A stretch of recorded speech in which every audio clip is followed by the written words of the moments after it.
So a few years ago, my friends and I decided to go to Montreal, partly because we wanted to go to Europe, but we couldn't afford to go to Europe, and Montreal is the Europe of America, North America, so we went. And as I told people, I was like, I'm going to Montreal, they all said, oh, you know the strip clubs there are all nude. Like, you know how when you tell someone you're going to Assateague, they're like, be sure to catch the wild horses? This is what they said about Montreal. The strip clubs, check out the strip clubs. Everyone's naked, you can buy alcohol, it's amazing.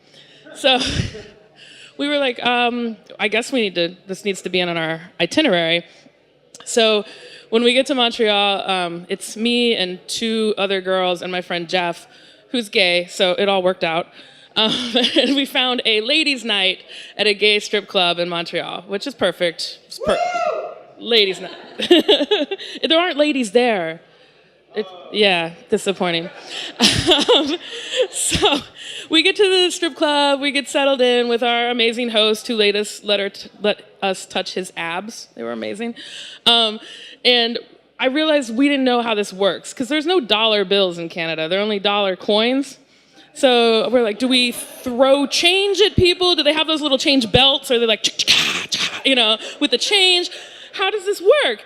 And the waiter told us, he was like, the dancing on the stage is just an advertisement for the private dances, and then you pay for the private dances, and that's really where they make their money. Don't throw coins at them.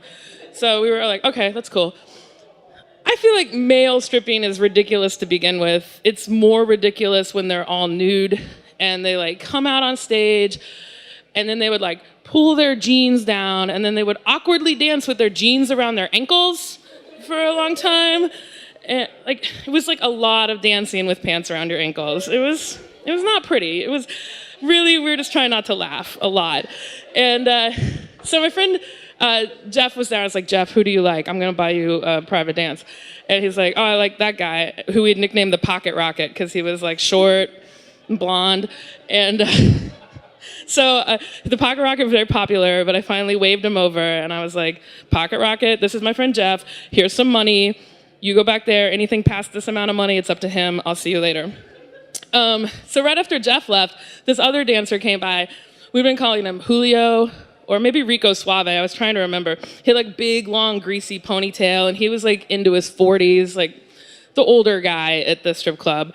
And he came by. It's just the 3 of us sort of sitting there, petrified. And he said, who wants a dance? I know one of you lovely ladies would love a dance. And I was like, no. And not with Julio. He's not my favorite. But my friend Melissa, who's very adventurous, was like, yes, I would love a dance. So she just ran off with Julio before I even knew what happened. So like 10 minutes go by, maybe less, I don't remember. Just more awkward dancing on the stage while I'm sitting there. And Melissa came back and like flopped down next to me on the bench. She was like, I am so traumatized. And I was like, really? And she's like, yeah. She's like, I thought I would go into this room and he would just like dance around for me. And then, I would just give him some money and it would be fun time. And that would be it. She's like, but instead we got into the room and he like pulled his pants down and he was like, kiss it. Just give it a little kiss. I know you want to. And she's like, I don't know where he comes. I don't know how it works in Canada, but in the rest of the world, women get paid to do that. We don't pay for that. She's like, but he was just like, no, you want to kiss it. Just kiss it. So she's like, I just felt like, so I put it in my mouth a bit. And I just tasted like the strawberry lube he'd been using or something. It was... So I just threw a bunch of money down and ran out of there. And I was like, okay. And a couple minutes later, Jeff comes back and I was like, Jeff, are you traumatized? Melissa's very traumatized. And Jeff's like, oh, no, I'm not traumatized. That guy's not gay, but I am not traumatized. And I was like, okay. And then like a few minutes later, Julio comes back around and he's like, which I know you ladies want to dance because your friend told you what an awesome dancer I was. And Melissa swears I said this, but I don't remember it, but I'll take credit for it. I apparently turned to Julio and said, no thanks, I know where that's been. So when I got back from Montreal, my mom, like I called my mom, she's like, oh, how was Montreal? And all I could think of was like, don't tell mom about the strip club. Don't tell mom about the strip club. Now it's on YouTube, so hi.